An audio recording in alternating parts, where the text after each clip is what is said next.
Edru sabre ya makacho say transfers updates details wom. Emrene bana yetnase a analysis ne bebe nti we die transfers no updates ni details no ane de ba what is second di biaba. De yaboabo no yeso ye baba abesanim.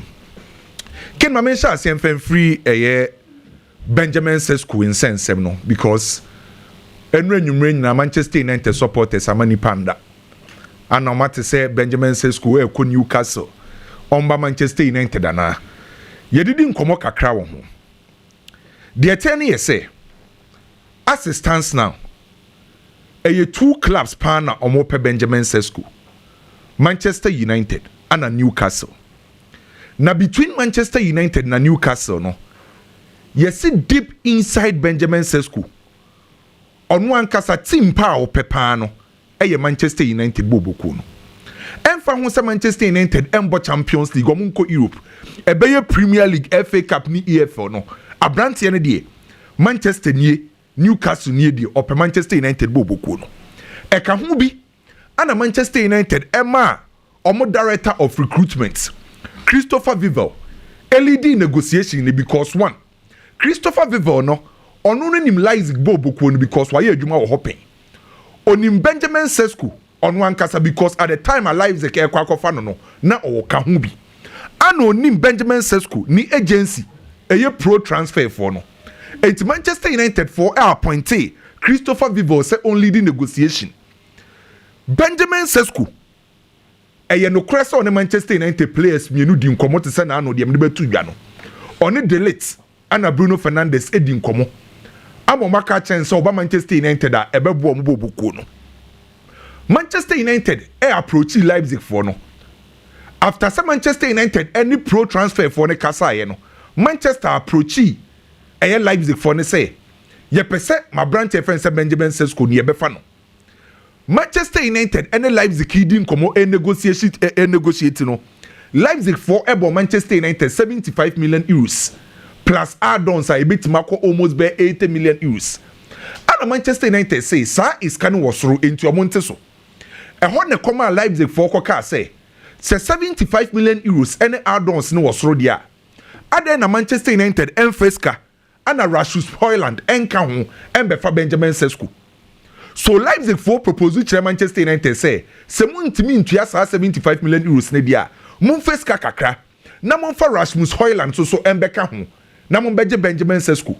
And Manchester United for decide say and commit my yes I do ni kra na enkoye separate deals se yentua musika mamo na mususu muntua Rasmus Højlund sika emayen omo mpene se omo discount Rasmus Højlund ento mpese omo ye ni separate deals so negotiation cost between Manchester United and Leipzig Manchester for the omo ogidie say omo nsa beka Rasmus Højlund Benjamin Sesko na no na enra ye da ho na story ne sha say pagya say Newcastle for a contact Benjamin Sesko ni agency pro transfer for no na according to reports no yes, Newcastle for no say dwane de Manchester United. Na edwana Newcastle for say ni nyina na say. Es kana Manchester United a propose di ama Benjamin Sesko ni nyina no. Newcastle for no edi bia koka ho. Newcastle for no a propose say Benjamin Sesko ne 5.6 million euros na oje no Leipzig no. Ombe double ne di ama no. Ombe man no contract 5 years ekosi 2030. Sa Leipzig for 75 million euros na Manchester United for say omonte so no. Omo Newcastle for ni ready to pay 90 million euros. E man Leipzig bobuku no. Enti Manchester for mpokra ne Leipzig negotiate for 75 no say omonte mbra form no. Newcastle for ko hu pro transfer for no. Omo do maka che pro transfer for no say Manchester say omontimi ntua 75 million euros na dia. Omo Newcastle for ready to pay 90 million euros. E man Leipzig.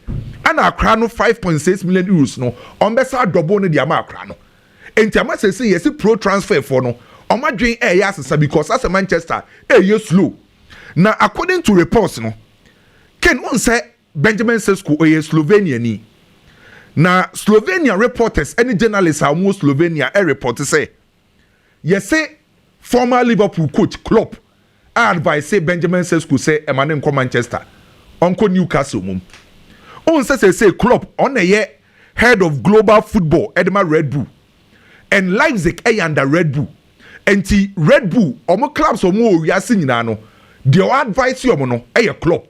So according to journalists and reports are a free Slovenia ba no yes former Liverpool coach Klopp advice Leipzig and Benjamin Sesko say so person develop here Uncle Newcastle and man Manchester United by as it stands now yes a brand here no on the family betena say no me decide baby betimi aboa no ontimi making the final decision pass as to say obeko Manchester United and also obeko Newcastle until will be a train Benjamin Sesko the final decision ebeba bankofo so hu ne second crocro de John pro transfer for no na handle Benjamin Sesko no person Manchester United accelerate transfers no so train Benjamin Sesko the final decision but as it stands now yes Newcastle for no so the omo bid e de akwa komo na Saudi ni Bruno Fernandes komo no mehu se odi bebre na aba initially Saudi for ne ha Bruno Fernandes pa ana oye se onko obetina Manchester United ema Manchester United supporters ni obi ani je say Sesko kakrakawi u Bruno Fernandes wetimi a reject dia e chese odo Manchester ken quota oma Bruno Fernandes free Italy esaba Portugal ema ni football ni sabe pejai no Jorge Jesus the current coach of Al Nassr at the time ana Bruno Fernandes was Sampdoria na nkofon se den hunu no Jorge Jesus ana na that time o coach Sporting Lisbon ana ma Sporting Lisbon for no ekofa Bruno Fernandes free Sampdoria e de ne ba Portugal the same coach ana say o coach Al Nassr no ana waka kire Miguel Finho Bruno Fernandes akonto sa ye ni agent ente ye coach na o coach Al Nassr no ana air force Miguel Finho say omon convince Bruno Fernandes ono na konta na ye ni agent yes okay omon convince Bruno Fernandes na onsambra Al Nassr bobuku nim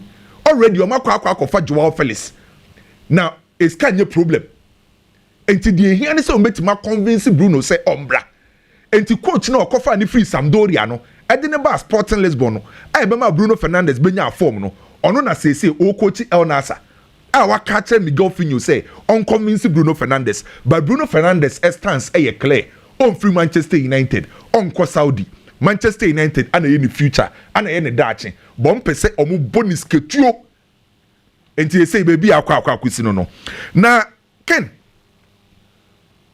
enkomo we ye di kan depend say Barcelona omo right side omo right back no Hansi Flick assettle first choice Kunde na Kunde ni ho a we decide say Eric Garcia anebebo so Hector Font ni tikeka na eno na yese newly promoted side France Paris FC akobusa Barcelona say Hector Font no ombetima jamu amana be PM French League because omo Paris FC no afi na omatimi enya promotion aba French League anim enti omo pe players ombetimi dia aba be compete na ma ometimi aka French League anim enti Hector Font no se Barcelona betimi aton ne dia ma Paris FC Barca fo ne die wa udi skabeba is can be so Barcelona ani no ombetimi ja Hector Font mu so Paris FC for no aba say omo pe Hector Font it's up to boy no any Barcelona say omo ne Paris FC for no betimi negotiate Chelsea player friend say Christopher Nkunku Christopher Nkunku ni agent Pini Zahavi no opetim kese ama Christopher Nkunku Chelsea ama boy na ya aware say ombeton boy no na initially Pini Zahavi ekohu Inter Milan for say anko the boy na ba Inter Milan ana Inter Milan for communicate che Pini Zahavi say omo main target Ademola Lookman omo wi Ademola Lookman be den say ombetima call another player ho by as it stands now Ademola Lookman ni interview no aye bibia wo ho eno na say Inter Milan asa akofre Pini Zahavi say omo mbra no mo negotiate for Christopher Nkunku because Ademola Lookman do no aye bibia wo kakra so as it stands now Inter Milan after say Pini Zahavi offer Christopher Nkunku de mo omo ka so omo hwa Ademola Lookman no Inter for asa afre Christopher Nkunku ene Pini Zahavi say omo mbra no mo negotiate Inter Milan for ebeshia roof agency for no weekendi no match how we metima convince Atlanta for bid bi omo de bekobia no Atlanta for si iswa enti say no mo hwe say Ademola Lookman anye ya eye team my friend say eye Inter Milan ebetwe Christopher Nkunku enra ana yede eye Isak story ne ba bebree ken se minim se enra nwumre hu bi se yesi Liverpool for emfa second bid nko Isak biema star story ne ba intina Liverpool for ni busa se no kra bi wom se Liverpool for MBD biema na de tie ne yese after say Newcastle rejected Liverpool for first bid no sa first bid no mo rejected no eno nche se Liverpool enko for second bid Newcastle for Liverpool for conditions and sa no metimi accept bid no conditions ne ba ko ye say ombenya replacement for Isak the etoso omo pe 150 million pounds and the conditions are Newcastle for settle edema Liverpool for no at the frontier Liverpool for ebe hold on for now ne say omo twen ama Newcastle ayo omo next move say Newcastle for enya new striker ni manimu ya Liverpool the second bid ne be ko ni manimu ya by say Newcastle for enya omo striker omo pa and Liverpool for be prepare sir is kana na wo kan 140 million pounds no e de akwa akoma Newcastle for so Liverpool for second bid no e be depending on the next move of Newcastle so munya striker ni manimu ya de Liverpool for e de second bid be kwa ni manimu ya se omenya striker ni manimu ya Liverpool for e de 140 million pounds no e be ko omo second bid on say Ramon Plains na eye enkane Barcelona eye omo director of football eye ne time ana Barcelona for kofa Ronald Araujo de buy. Now, at the time, I papa ni ye director of football de Barcelona no. E yo no ne catch Barcelona penny for say Ronald Araujo na Barcelona akwa sign no. I will lead in negotiation. I no Roman Plains no Barcelona akwa sign no. Obey the next Puyo, the next Gerard Piqué Bernabeu of Barcelona. Entina u penipa ba akwa owo gidie pa Ronald Araujo mpa na e Ramon Plains. Say on the director of football Edma El Ittihad. Na El Ittihad bobo no say some person mu ya no so dominate Saudi league no that's the reason why omo kofa N'Golo Conte omo kofa Benzema omo kofa Fabinho omo kofa Danilo na papa ne decide say omo team no person omo hye for the new season no departments ni nyina ne sim say omo quality ho bebre by baby omo lake kese pa no eye the center back defense so enti omo ne eye El Ittihad for no plan say omo betima ko Barcelona no omo the bid akọ Barcelona say on ba akọfa Ronald Araujo enti interview na ekọ so a Ramon Plains ekoye interview say one of the best defenders e wo wiase Ronald Araujo ni nyina na say Ittihad for no plan 60 to 70 million euros for brand friend say Araujo enti omo de kwa akọma Barcelona say Barcelona betimi accept a na Araujo aba be ka Benzema ana N'Golo Conte ho ebe eche ezeni Arsenal nkomo no kid Arsenal transfer committee no SAD nkomo biem omuhia Ateta na Ateta ka kiro mo say ebereche ezena nani abre nso bebrebe no ohia na as a number 10 player enye left winger enti se Arsenal pokra sa asan ebereche eza Ateta say o say per left winger and the left winger no or per specialist left winger na ebereche eze no Ateta hu ni so oye number 10 player and say Arsenal bobo nim no they operate as the number 10 the prime mover no akwa Martin Odegaard nko say woko left wing right winger omo be 2 players or positions bi omenya be 2 players by Martin Odegaard position no omo nhede nya obi obema Martin Odegaard competition enti ono Ateta no at the crunch of person Arsenal transfer committee ebo omo homoden kofa ebereche eze ni nyina na say opese ode ne bebo number 10 na wasape a specialist left winger enti omo hwe say Crystal Palace ebete bo ne so se omo te bo ne so say kukuro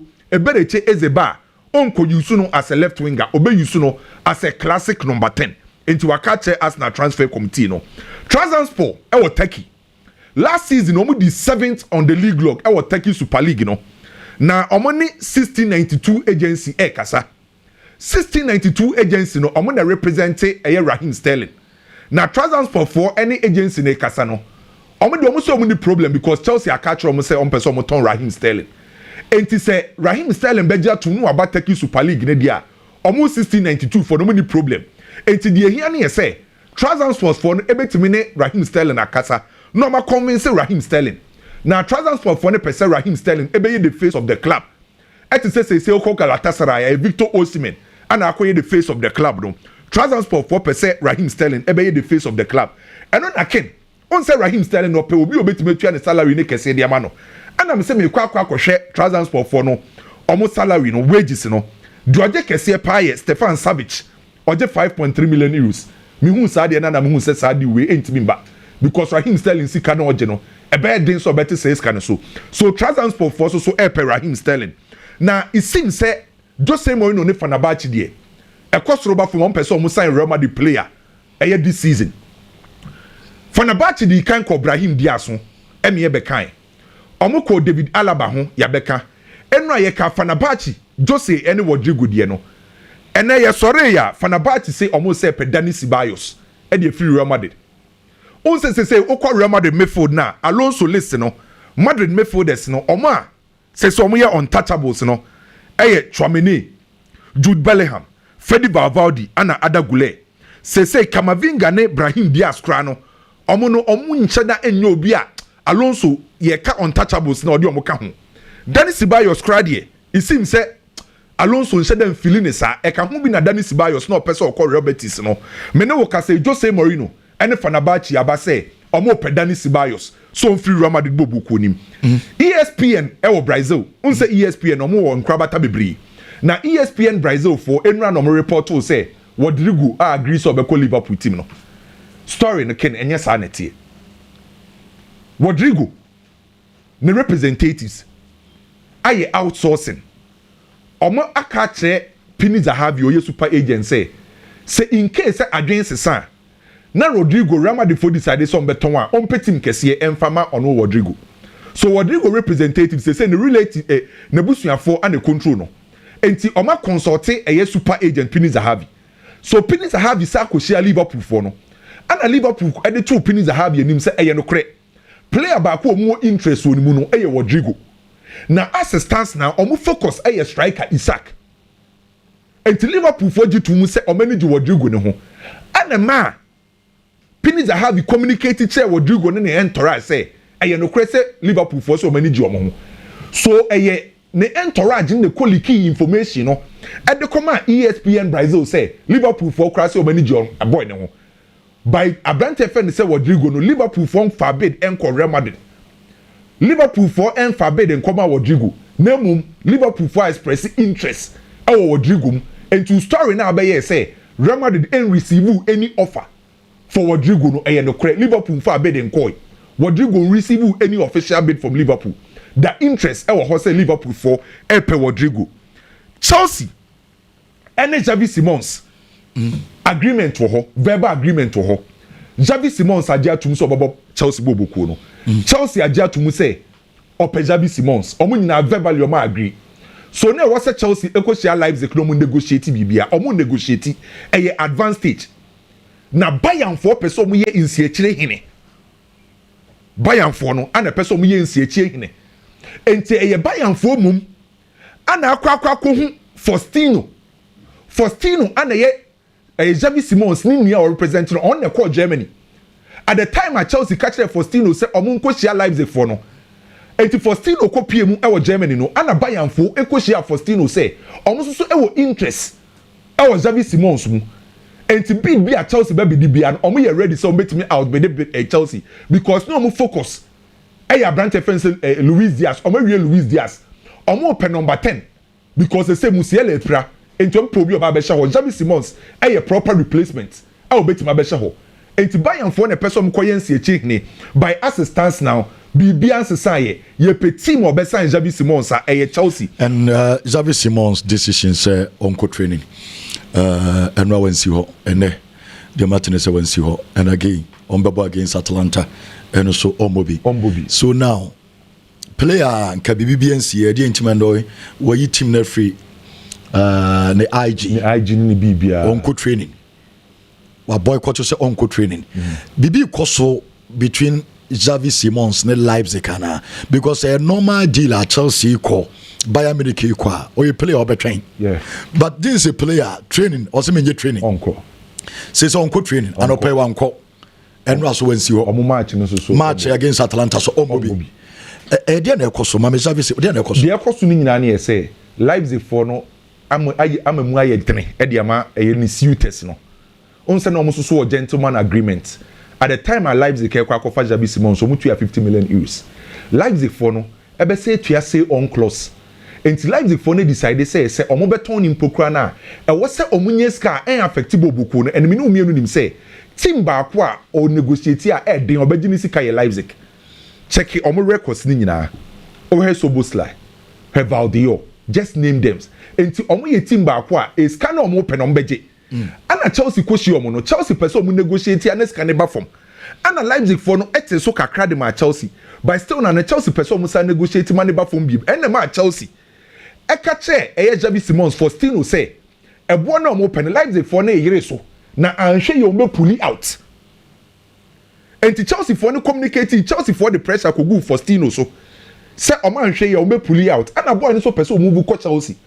Enti say omo ntimi anfa pressure unto Leipzig for no so na Chelsea twi omo a e be den so benya team bi obaba say oba betua say Sesko nje say boycott no training na won kono because of say obese Leipzig for no or force omo de ma Chelsea omo accept Chelsea for bid no ntono ne bofu club no ne bofu club no that's omo 50 million omo 50 million okay nti say Javi Simons pressure aba so pa ye nti ye hwede e ba akwa akosie na so you mean there no so you mean na ne contract be 2026 Daniel Levy Ledley Ken ana Thomas Frank sampling for me ensa we share Son Heung-min Daniel Levy Ledley Ken ana Thomas Frank share Son Heung-min no ana mo sa ko share CAA base limited for no say on person boy in renew by Son Heung-min communicate to mo say na ne target ye say after 10 years obetime free space oba space bobo konim 2015 we did 10 years e was space team nim 10 seasons no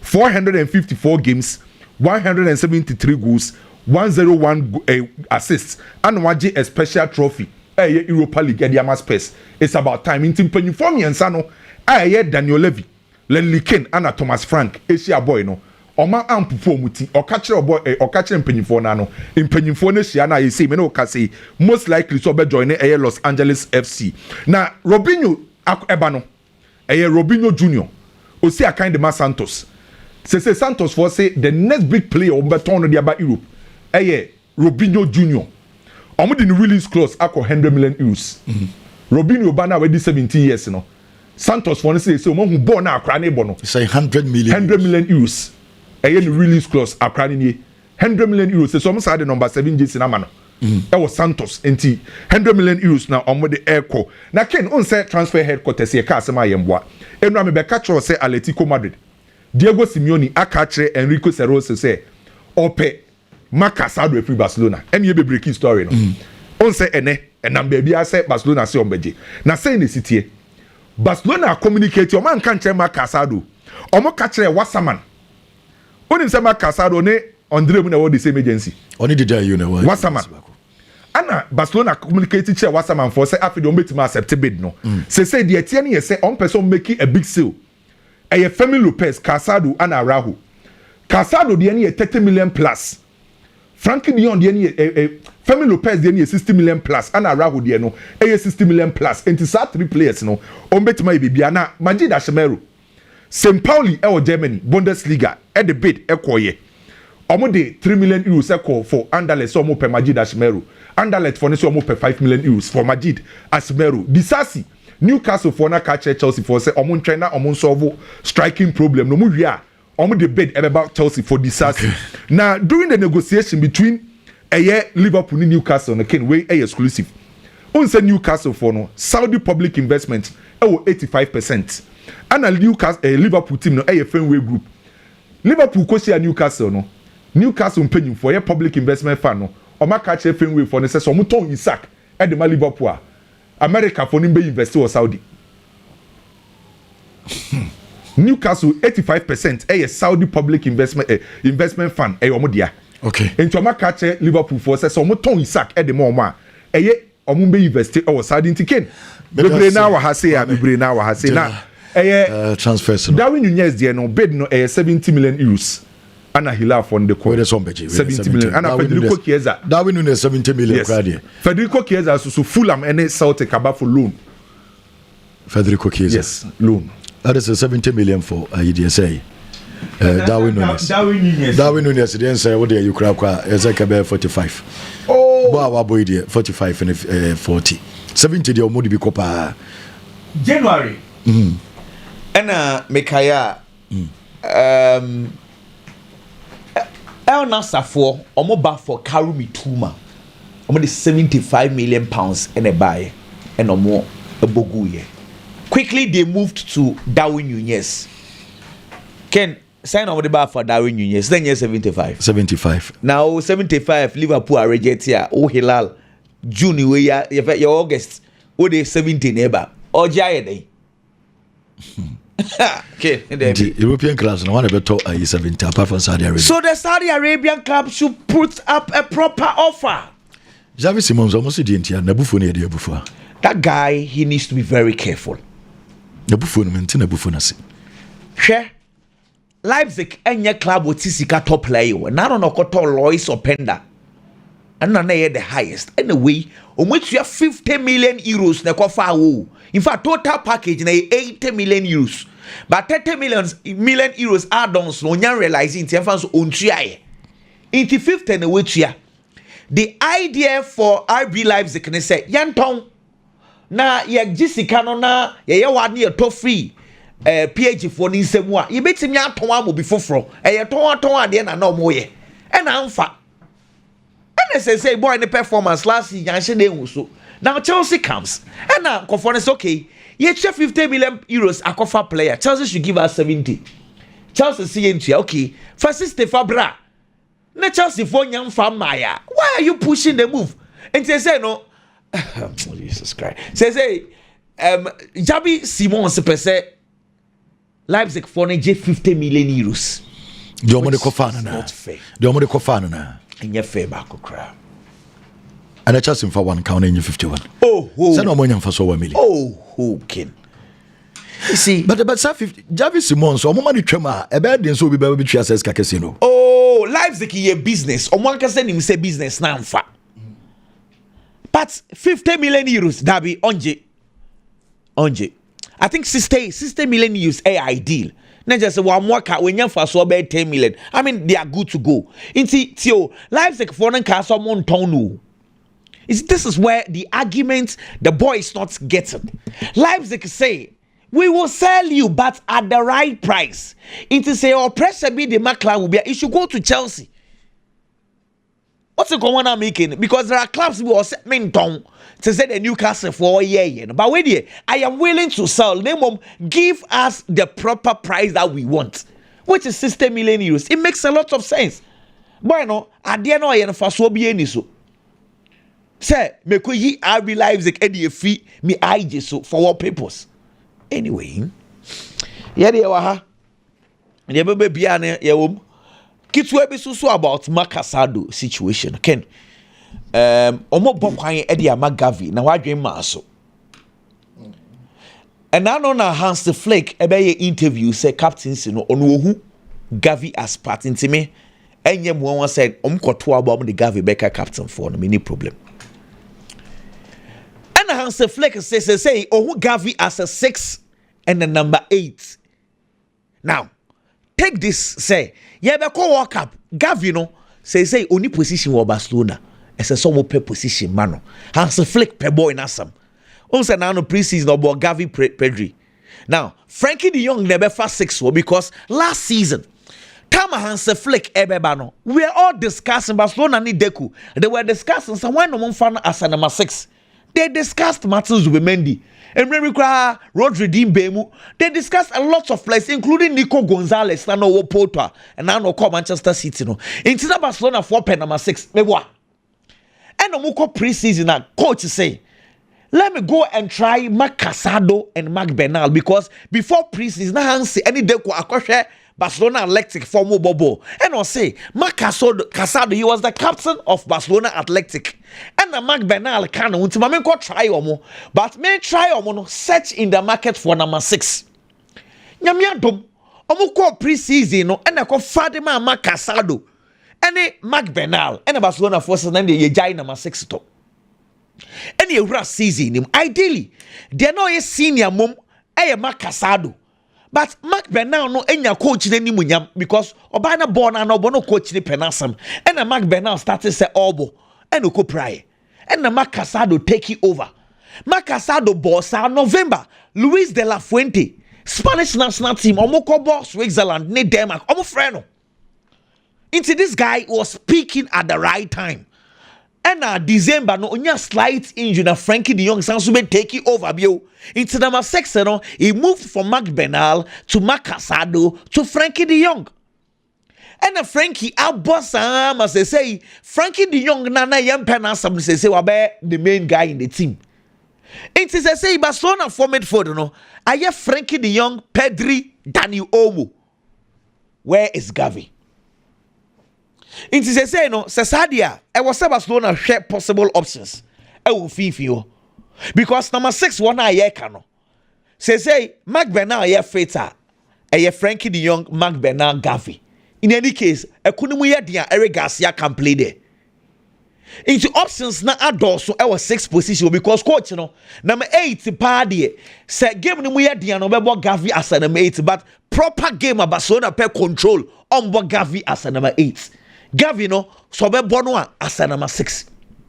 Into say no options na adults and yes adia we would love to keep Casado no dey Barcelona from pamu no gidi sao o team ni mu nemom sebi di bia bana eye okay they are good to go. Some catch us say, win the way, Barcelona will have to sell a player. Supporters in be bigger, but that's the reality.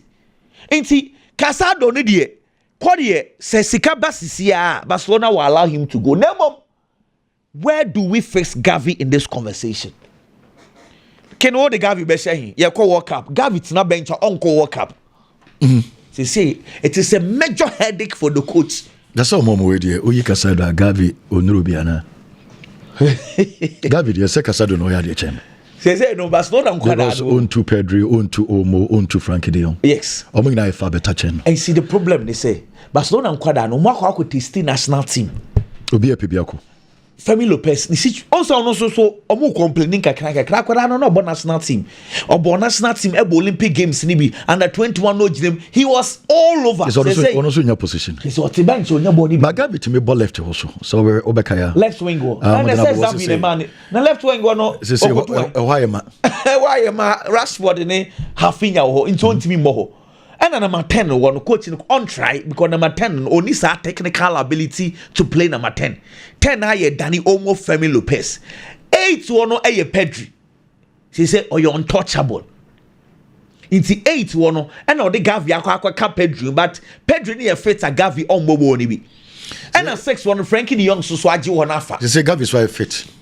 Say why fit. And now also why fit. He's ready to he is ready to play the rest of the games. Back to where position? To what position? What we did. Let's answer about transfers in him. We have a story about Hakimi. Now, let me take a few minutes and explain what is happening. Niema na question wo. Again, me say Kylian Mbappe ababo ntin be defending na down for pa. Na down for ne Hakimi. And now no more Puerto Rico. Na mama nchira asem we mu kakra. Girl no ye friend Emily. Na asam no ni nyina na say Hakimi ni girl no na omo chat wo Instagram na asami esi about 2 years ago. In fact omo chat wo Instagram sa na e was so mushia to say the be man ni oba ehia ne bi na on the 24th of February 2023 and now my lady ne buy nti girl ni be drew ye no and uja for Oshano e fear inside. Now, from this point, this is the narration of the lady. I'll do koya penny for so assembly. Gana say ora fie hono. Hakimi efe na no. Ora wa. Elo kisino. Akwaba, welcome. Say emra again ni misa or ni bisa. Say no ma akwaba. And so ne mo fe na no. Ofe na no. Intino also mura ho o se Hakimi kra no according to story o se girl no akana no too much into fin and nurse so kosoro ko ro na no ati we ni bi kana no na this is the version of the lady he alleges because court they be prove say no kra na say no kra say Hakimi from when you not to one Hakimi ban was so often and no so no Hakimi say be eso ne nufu na ordinance a blockade ne ties baako and ordinance baako to say bruni friend digital penetration emra na girl no enyan kan bibi anche ne say me pese me bibi girl na say time according to the lady, and again this is according to the lady. Say Hakimi a digital penetration. I can't digital penetration at the said ye Kruma a takan of fingers, and he was just fingering. Sana Kruma takan or the Ninsasebi error nasi. Into no according to girl no say, okay, say Dabi uja funjai. But na uja fu enyai. Sana girl a allergic kikaga kanensam. But what did you see? Inti or say actually bufuye a catch and say one can say Hakimi yes sir and Hakimi yes sir. Inti girl no say of our phone a testing a down for a fan Nadia. Cheni niama na ACC e wo Hakimi feel. Or say Hakimi the off finger no. Okay. Oh, and digital penetration use sir. Okay. Sabro for we use the digital penetration. Na Ghana you use Ghana they kind of into no it's according to lady no say say see and now dey bufu efifie hokoye but none na down for no air chat e che ne niam na ecc wo inti okopo station but first this girl so okopo station wanya na adwen so pesa asam ne ko public and wanya nya adwen so be press charges Name no person opposite phone meaning they no person until kokoye there is a person be press charges but asam no can we and weekend as weekend in fact ofri Hakimi fie ho Saturday 1:15 a.m. On the 24th which was Friday see okay Friday in Yomra ofri ho no anajo 1:15 because Hakimi ka so we training Saturday anopa no and ofri fie ho into 1:15 a.m. and ofifie no call police station because say ni see initial or na dwen say on press charges that's according to the lady into say omo ha na story ni leaky call le Parisian into asam leaky call bonti na pressure started say about posifo no so say asam no posifo ni na edi esie na posifo no say lady no cry be yes asam no on Samson see hebio so they had to investigate no pressure about posifo no so and lady no kofa lawyer lady no kofa law so asam no present they still insisted so investigate asam no okay and lady ne dey WhatsApp messages time asana lady ne show ni na or sending messages ama na down for say Hakimi ayemi say inti asam na was like Hakimi so no lawyer be chechi omo party na according to ono so say anya ne sa also omofia na ni die omofia ma na die amabo wane ka say Hakimi aye no wo yi bi da dabi okay say Hakimi asem na ba na me asem ya odi be shem ye intino me enti die si ye no wo die ba me say footballers na man die party die en kanwi Hakimi kra die man na mini no Hakimi die man kra die nya na omofa ne agro kra ana asem intino also wanye ne sa also no die also like omofia man no also ni sisi chikeke but say we need die wanye they talk to be okay you see metie dani omu aka asem bi na ne nkomo no say ye di no Barcelona Madrid nkomo a enya me de yie because ye fa context nto nkomo ne chi dani omu say o feel say Barcelona are better signings echen Real Madrid this current window inti sene yesim nim no dada no a Barca be so LA Madrid season way e be dada na because again last season on show mo 4 and on so making better signings windows we a chain Real Madrid na signings ni signings man because Barca afa Juan Garcia wafa Marcus Rashford and wafa Rooney Baji 3 players we can note this Madrid afa Dean Howson wafa Trent Alexander-Arnold wafa Alvaro Carreras Fernandez and wafa Franco Mastantuano but here signings we are than you almost say Barca will better signings a chain that's of Madrid. Now this is where the context is. Ken, before Hansi Flick he may take it over no. If you do remember very well, season before Hansi Ebano, Madrid had won the league. No more Sansuaji Champions League. It was a season, Madrid ball season in also one game pay. In see, the contest is that before Hansi Flick came, Madrid was on top. They were on top, because won the Champions League, won the league no lose so back up. In TBPA no level was okay. And the Madrid cover Kylian Mbappe, Sanso Beckham already established team. Again, Barcelona who were struggling. Now in Yaman Koyen Farm, they were struggling to sign players because for Danny Owu signing a normal pay Nico Williams, they did not get it. Okay. Inti Ufa window, not the first window of Hansi Flick. Clearly, you could say Madrid had a better transfer because one, they had a good team, they had brought on Kylian Mbappe. Barcelona had a bad season and almost transfers, so I okay. But every season, we all know what happened. Barcelona came on top. Now, come to this particular season. Season went away. Offer Barcelona for signing Somalia. Juan Garcia, he's coming to start. Rashford or your backup. Rooney Baji or your backup. If you take out Juan Garcia, Barcelona signings, they are strengthening the bench rather than strengthening the main team. Madrid, Dean Howson is coming to start. Trent, for now he will start. Alvaro Fernandez, ebe starting. Mastantuano na ebiowe feature but into 3 of their signings so far. Signings are eba strengthen the first 11. Maybe I told you the video yes because say in common only quality say Trent Alexander-Arnold Onimbobo ebia Barcelona sign na you are wrong.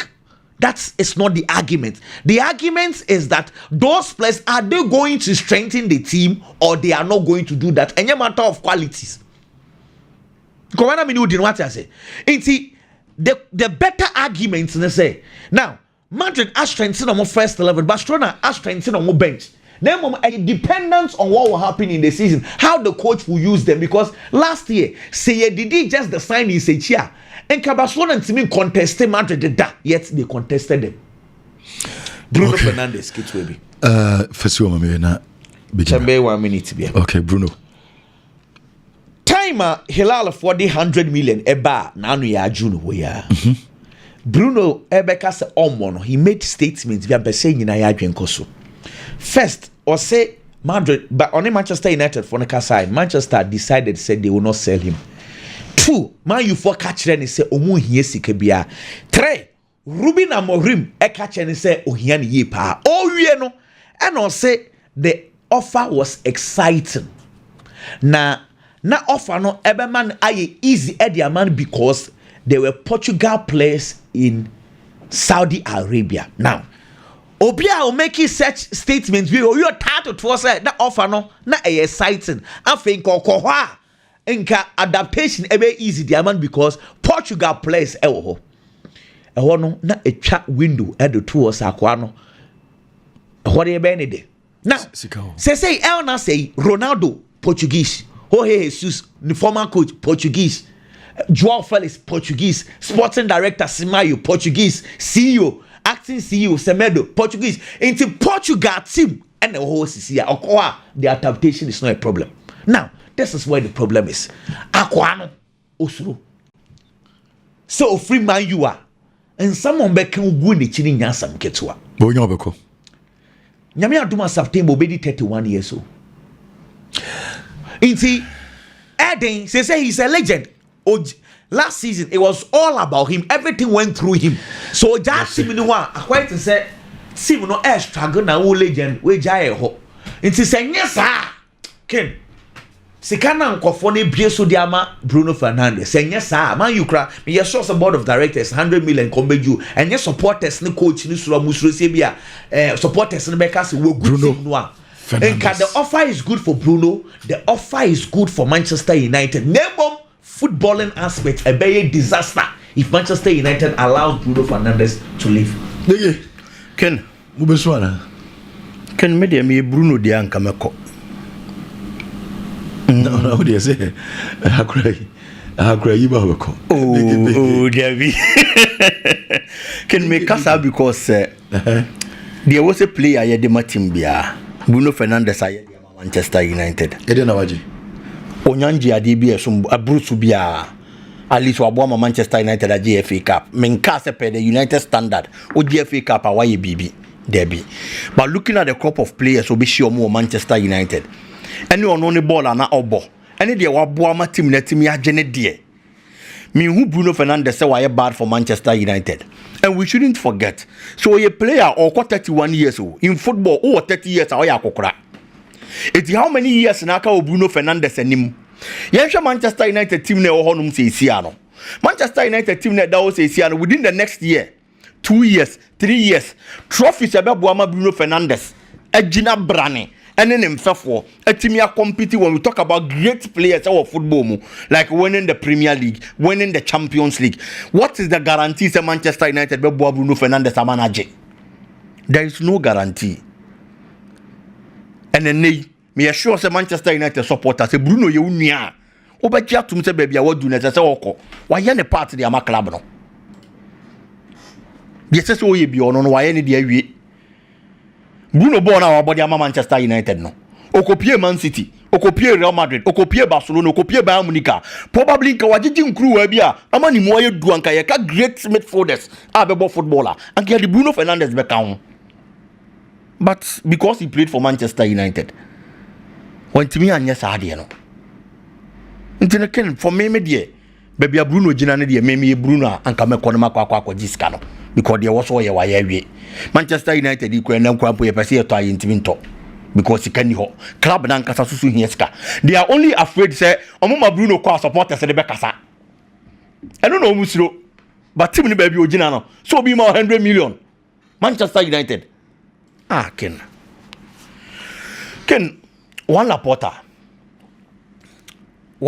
ko interview no BBC na say 10 years Barcelona nye Champions League. On kan kire o mo say team bi anywhere so betimi age Champions League every season. And in football, Champions League na started 1955. Ya born 70 years.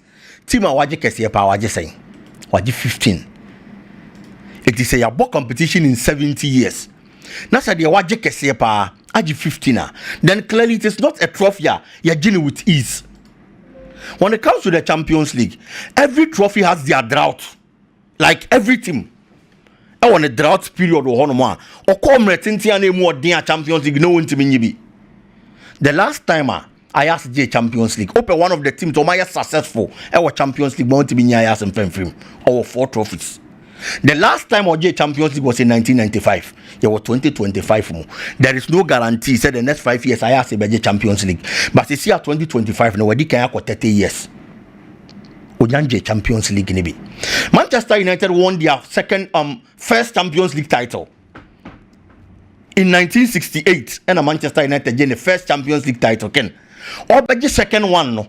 Now Manchester United came 31 years. Or the second one in 1998. After say Oji the first one in 66. Inter Milan echo 45 years after they won their second Champions League trophy. That was 1945. And Sana Oba Beji 2010. 45 solid years. No one J Champions League. Real Madrid Bobo Kuna Waje Champions League Kesiepano. Madrid won their 6th Champions League in 1966.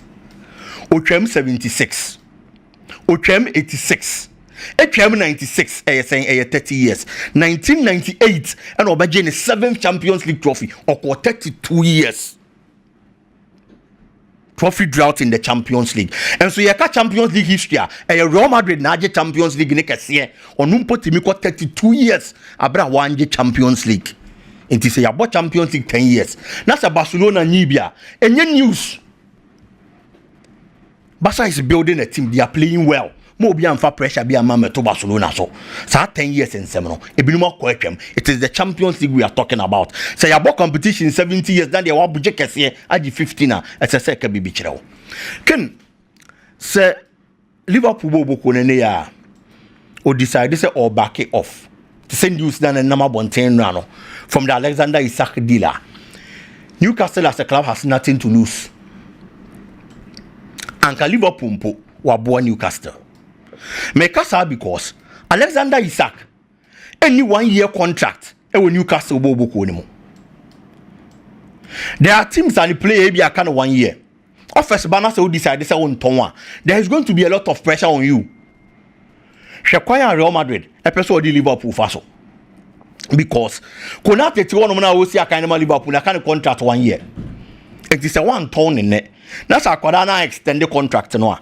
A baby I said now Baba be losing no be fan for free. Now when you capre a bad business. It is a Kobasa office ba sike ba. Such a player you are going to be forced to sell. And then Liverpool super so this idea na be the Crystal Palace because Mark Gay can contract 1 year. It is one only chain. Na se Konate antena. Madrid dey for Konate for free no. Na Liverpool so kwa for Gay for free. So no so mama see aka for no Liverpool. But the case of Alexander Isak saying it here. He has a contract running after 3 years. Newcastle will work on him. The contract will be June 30th, 2028. It's enka 1 year. Now pressure by Newcastle will work on to say chinchila on town because I turn after this particular season. Obiko for free. Not just the Newcastle aboka. Sika be buy and 1 year. The top hierarchy when it comes to the playing body of Newcastle will work on him. Senior players need a meeting. And no matter share the technical team. No matter technical team they say. Project no more building no. Sebe koye na de omo hwehwe no mo ntabeka e wo so ma Alexander Isak tena eti Newcastle bo the playing body here player no because they feel say he is the ideal man for their striking department omo ka che coach na coach le say ono so ne mpa ebo no because ni suro nyina ne say Isak be jo omo hono na wako eti playing body na pe Isak amana tena technical team ni pe Isak amanatena because omo nyina anim to no betimi lead attack na amade omo hwehwe bi omo nzaka. It is such a player and the contract aka 3 years a player and the technical team here no na playing body ni here no se wo na obaba beto na se wo decide se wo ma meto a team na nkasa na oni ni digwa no na wo boa team no and who Liverpool and right from day one our transfer market in Ken wa na ye clear ni obvious. So number 1 option for the striking department is Alexander Isak.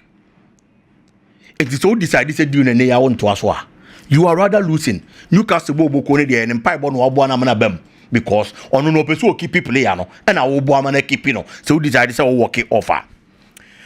Can players na omni team or contractor they put up certain behaviors said the bear omo feel so omo show omo displeasure. E dey treat team no na and I'm so my team na jai players na momako. Xavi Simons de enemu. Ademola Lookman de enemu. But the obey bia so be delete team na free by your Instagram. Obe delete team ni videos ni pictures say dey free page e social media to show to the team say oboafu any bibia no matter what you do. Untimi working out of the team say 2 minutes kita onko anka oko. But this time, when team working out of the team, you have to find ways. I'm over settle be amicably. Not team never turn one or turn now. We've seen players not offers are for them. Not teams saying you're ready to move beton. But they are based on the kind of relationship or team in the war. Based on the kind of relationship or team in penny for one. They decided that some serious to say a giant manico. Whenever I'm talking about situations like this or things like this, no matter Kyrie Ferdinand. Or Manchester United. Rio Ferdinand said time and no Leeds United no. Or say Manchester United offer no. Or you're not going to say was so about Manchester United bobo no. It's quite be or befaso. No about Manchester United be obebo. But one rebellion against the club by friend say Leeds United. One quanko delete pictures of a Leeds United. When decided to say unco training be Leeds United. But what he did was that no one CEO at that time had a good relationship. If you could train no pabia no upon ya no see you in office. No ni see you not tenase. But this Manchester United peme. Me pese me kona me kokobo Manchester United. There was a me bia maye. Then he talks to the CEO calmly in a nice way to convince him say the be on be jana manako. Oba training and you no upon at the same to the point ya no see you in office. No ni na kwa di nkomo. O pese okobo Manchester United because we feel say United are big to the extent say and the be realizing the full potential. Gradually he did that. See you never see player na say and in penifone kasa ye convince omo e mo mu join man join Manchester United. Benya de bia so na ekosa ebo. Mamem fa Lookman Modric example on Daniel Levy. See one ten of one What you say? Omo ye training and not as chess so. What you say? Oh yeah. And Luka Modric. Enti enye da bia na one force we are you be criticize omo force omo we. Yeah. What you say? Because we be force anywhere. You nyina ye ba be attack sa player no. Say the Javi Simon so ye say the Jokeres here then. No. Oh yeah, na ye come once him. But Luka Modric a typical example. One yes anka da Levi amana ye den. Anko. And can Luka Modric is saying. That is very true. But in all these players I can want them like almost set a price tag. Not team na baba be meeting. No what for now the neko. But these players price tag now almost set no. Teams in everybody meeting you. And to do better me I say only omo bekasa. Na say AB ate no mo bete so a. No matter so. When him say players in their club say din koma. Enema be breakum, especially in fan say ne. Player be say one crown and the team one say omo feeling the pa. Yen fa say Lame Yama. Contract no the Barca be sign no. Ye won Yama be brew wa Rodrygo Mendes BJ mu. What you say in terms of say do baby no ba kwa. But ombe promise so dey boba 5 years, so boba 10 years why a legend. Time now be wa adwen say wo kono club no e do contract na we sign no. E say madwuma ya mu ye ya. E no mo de be ba mega say contract ana Sure. Until the whole contract now be this so. Nsem na omo kan de de ni nyina anyeden emba say the kratas. Yeah. Enti ade ba ko say at the end of the day team ni 2 minutes na.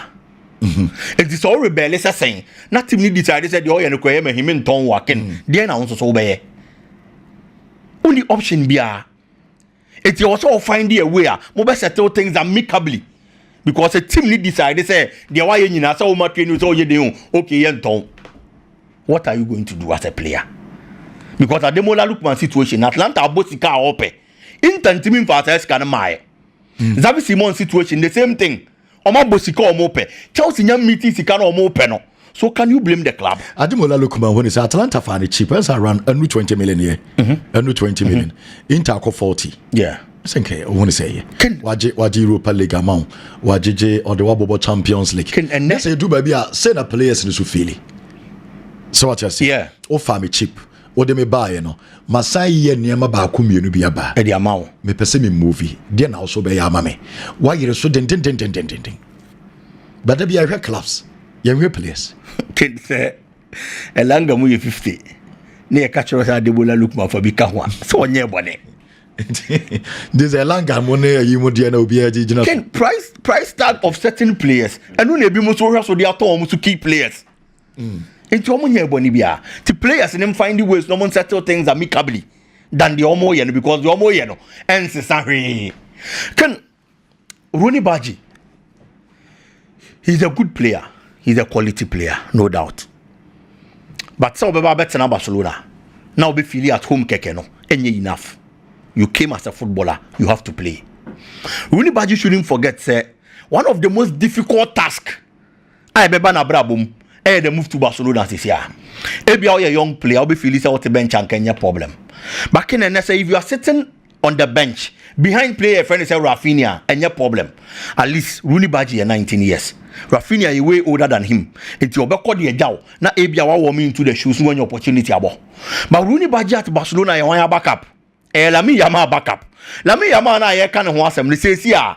Open one of the best players we are see. I want me money Lami Yama and fem free. And Lame Yamana or till Rooney Badji and him, na Badji and a backup no. It's an 18-year-old player. It's Rooney Badji as a player shouldn't feel so comfortable with Barcelona and also making sure so Baba working his way through. Now at least why one of the most relevant players. Young Ferran Torres mo our money status. But anytime they get the opportunity, they prove a point. And Ruben also Rooney Badji ba no Baba ye. And the Mati my friend say Barcelona bobo kono because 19 they are kwakwa the backup 18 years it is a yemfiemwa. There is no guarantee say Oba kwa mo aba titia. So you need to work extra hard to prove a point. The NTS say mre kwa nanim no Barcelona bobo kono keep you. Now see a kind of bomb ken. Me that say Biggie